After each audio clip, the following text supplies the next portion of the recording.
नमस्कार, मेरा नाम प्रवीण अलावत है। आप 90 डिग्री देख रहे हैं। सतलोक आश्रम की कार्यप्रणाली को लेकर जो साधु दास ने बड़े खुलासे किए थे, अब उसमें जो नई रिपोर्ट हम आपके सामने है लाने वाले हैं, वो पूरी तरीके से सनसनी मचा देगी। पूरे हरियाणा में ही नहीं, पूरे हिंदुस्तान में इस चीज़ की बहुत बड़ी हाइप क्रिएट की गई कि हज़ारों करोड़ रुपए सतलोक आश्रम की तरफ से वो बाढ़ग्रस्त जो गांव हैं उनको दिए गए। गरीबों के मकान बनाने को लेकर बहुत सारी हाइप है वो क्रिएट की गई। लेकिन जो साधु दास ने बताया वो हैरान करने वाला था कि आखिरकार हजारों करोड़ रुपए जो मैनेजमेंट दावा कर रही है लोगों की मदद के लिए उन्होंने किया, आखिर सतगुरु रामपाल जी महाराज के आदेशों की धज्जियां उड़ाते हुए भी, जो साधु दास के मुताबिक संत रामपाल जी महाराज ने जो आदेश दिया था कि साधु दास का घर पहले से भी अच्छा है वो होना चाहिए, तो क्या मैनेजमेंट ने संत रामपाल जी महाराज के आदेशों की भी धज्जियां उड़ा दी थी? अब इस मामले में जो नई अपडेट सामने आ रही है वो इस प्रकार है। बहुत सारे लोगों ने इस तरह की चीजें करने की कोशिश की कि क्या साधुदास झूठ बोल रहा है, क्या साधुदास आश्रम से जुड़ा हुआ व्यक्ति नहीं है। तो आप स्क्रीन पे भी देख पाएंगे, स्क्रीन पे आप देख पाएंगे ये सार शब्द के लिए परीक्षा पत्र है, वो सतलोक आश्रम की तरफ से दिया गया है, जिसमें सदस्यता नंबर 36108 ये साधु दास का सार शब्द के लिए जो परीक्षा पत्र होता है। जो पुराने भक्त हैं वो इस बात को समझ जाएंगे, जिनके पास प्रथम मंत्र है या जो दूसरा सतनाम मंत्र है शायद उन्हें इसके बारे में नहीं मालूम, लेकिन जिनको सारनाम मिल चुका है वो इस पत्र को देखते ही है वो समझ जाएंगे। इसमें नीचे जो मैनेजमेंट कमेटी है सतलोक आश्रम है उनके नंबर लिखे हुए हैं। भक्त का नाम साधुदास, पुत्र छाजूराम, आयु 35 वर्ष, पता चुली खुर्द, तहसील आदमपुर, जिला हिसार, हरियाणा। फ़ोन नंबर 9812843478, ये उस दरमियान का है। साधुदास के जब प्रथम मंत्र मिला उसकी इसमें डेट लिखी हुई है 15/2/2014, 11/7/2014 को सतनाम मिला, दूसरा मंत्र मिला, और सारनाम उसके 7 सालों के बाद साधुदास को मिला 19/12/2021 को। इसमें यह भी डाटा लिखा हुआ है कि हिसार तारीख पर वो कितनी बार आए। 120 बार साधुदास हिसार तारीख पर, यानी बरवाला कांड के केस को लेकर जब संत रामपाल जी महाराज की तारीख होती थी तो उस दरमियान भक्तों को बकायदा मैसेज करके बुलाया जाता था। और उसकी अहमियत आप देख सकते हैं कि बकायदा सतलोक आश्रम की तरफ से ये लिखा हुआ है कि वो हिसार तारीख पर कितनी बार आए। 120 बार जो कोर्ट की तारीख होती थी उस पर साधुदास गए। ये बातें पुख्ता सबूत हैं कि कितने पुराने भक्त हैं सतलोक आश्रम से जुड़े हुए साधुदास। इसमें यह भी लिखा हुआ है कि महीने में कितनी बार हैं वो हिसार में आते हैं। ये सार शब्द के लिए परीक्षा पत्र है। तो ये उस बात का पुख्ता सबूत है कि सार नाम जिन्होंने प्राप्त कर लिया, जो सतलोक आश्रम से जुड़े हुए हैं, उन लोगों को पता है कि सार नाम प्राप्त करने के लिए बहुत सारे साल लगते हैं, बहुत सारी अग्नि परीक्षाओं से गुजारते हैं आश्रम वाले। मुझे ये नहीं पता कि महाराज जी गुजारते हैं या ये लोग गुजारते हैं, लेकिन बहुत ड्यूटियां लगाई जाती हैं, बहुत जिम्मेदारी नहीं कहेंगे हम, बहुत काम लिया जाता है इसके बाबत भक्तों से। उसके बाद है ये सारनाम है वो दिया जाता है।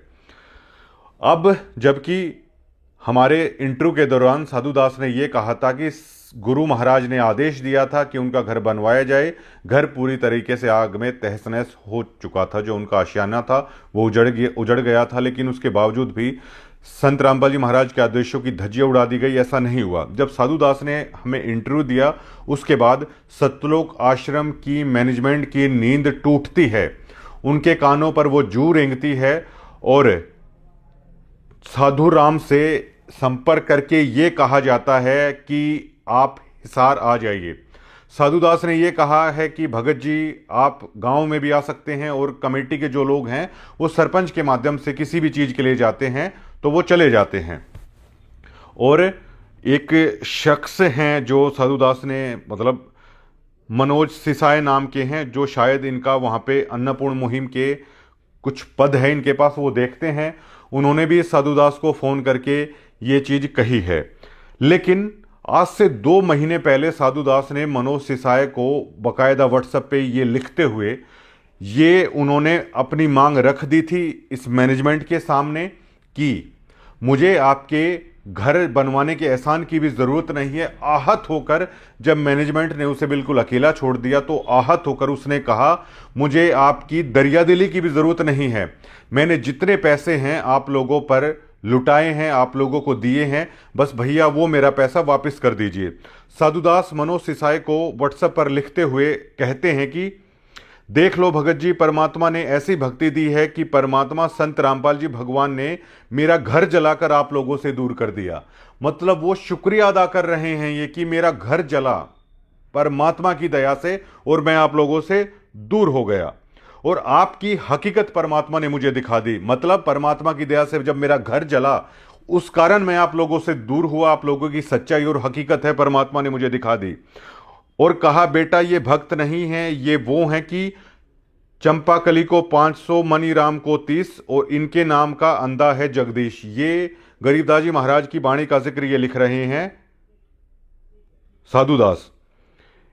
इनके नाम का अंधा है जगदीश, ये परमात्मा को अंधा समझते हैं। मैंने आपसे ये झगड़ा जो खरक में हुआ है होने से पहले ही कह दिया था कि भाई साहब परमात्मा मेरे को अंदर से ऐसी प्रेरणा कर रहा है कि बेटा यहाँ दान के नाम पर 1 रुपया भी आप मत देना। इसलिए मैंने आपसे कहा भाई साहब मेरे पाठ और ज्योति के पैसे वापस दिलाओ क्योंकि मेरा पैसा गलत जगह लग रहा है। आपने कहा पर्चियों को व्हाट्सएप करो, मैंने सोच रखा है कि किसी पत्रकार को बुलाकर ये जो चीज़ है, ये गुप्त जो चीज़ है वो सबको पता लगेगा। भाई साहब 2014 से चुली खुर्द में मैंने सबसे पहले नाम दीक्षा ली थी गुरुजियों से। किसी को आज तक मैंने दान के बारे में किसी को नहीं कहा कि मैंने आप लोगों को कितने पैसे दिए हैं। गाड़ियों की किस्त भरने के बाद जो पैसा बचा वो मैंने सारा आश्रम को ही दे दिया, मतलब आप लोगों के हाथ में दे दिया। और 2014 से मैंने परमात्मा के मिशन में भगत जोड़े ही हैं। अब उन भक्तों के फ़ोन आते हैं कि मुझे कहते हैं वो कि भगत जी क्या हुआ जब आपका घर जल गया था। मैं कहता हूँ वहाँ आश्रम में चौधरियों की चलती है, कुछ गरीब भक्तों को तो इन मैनेजमेंट वालों का पता नहीं और कुछ चमचागिरी करते हैं। मेरी तो आपसे यही प्रार्थना है 1 भी रुपया इन मैनेजमेंट वालों के हाथों में मत चढ़ाइए। पहले मुझे भी पता नहीं था, दान संकल्प कर लो और परमात्मा आएंगे तो इनके हाथों में देंगे। ये मनोज सिसाए को साधुदास ने बकायदा व्हाट्सएप पे नवंबर में ये लिख दिया था और ये कह दी थी कि मुझे ऐसा लगता है कि मैंने अपना पैसा कुपात्रों के हाथ में दे दिया है और कुपात्रों को दिया हुआ दान है वो कभी नहीं फलता। वो लास्ट में लिखते हैं कि मैं ये चाहता हूं कि आप मेरी पाई पाई का जो पैसा है आप मुझे दे दो, मुझे आपकी घर की भी ज़रूरत नहीं है कि आप लोग आके घर बनवाओगे और मैं इस पैसे को अपना संकल्प करके अपने घर में रख लूँगा। संत रामपाल जी महाराज जी कभी बाहर आएंगे तब मैं ये दान का पैसा है मैं तब दूंगा, क्योंकि आज मेरे उस पैसे का दुरुपयोग हो रहा है। लेकिन 2 महीने के बाद भी सतलोक आश्रम की नींद नहीं टूटी, उनके कानों पर जूं नहीं रेंगी और सब कुछ ऐसे ही चल रहा था जब तक 90 डिग्री ने साधुदास का वो इंटरव्यू पूरे हरियाणा पूरे देश के सामने नहीं रख दिया कि ये साधुदास की कहानी है।